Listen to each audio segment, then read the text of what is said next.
Yan po yung bike na inassemble natin. Baxter Harvard 27.5 po yan. Napakaganda. Tingnan mo naman yung pyesa. Shimano Altus yung rear driller. Shimano H-Speed Altus din yung SD nya, full driller. Napakaganda po.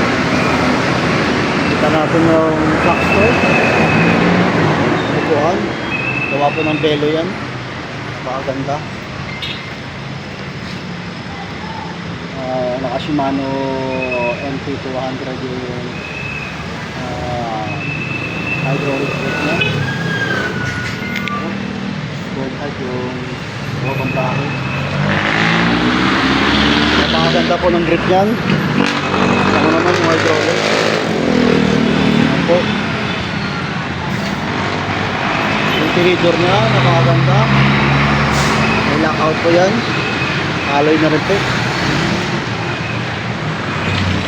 Yung gulong nya, motor po yan. Yung stem, napakaganda po.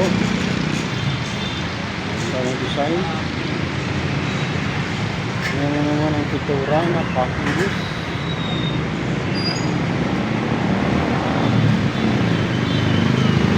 Oh.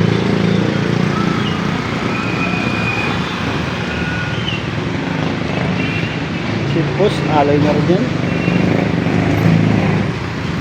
Napakaganda. Baxter Harvard. Shimano HP. Shimano na lahat ang load ng bike na to. Napakaganda.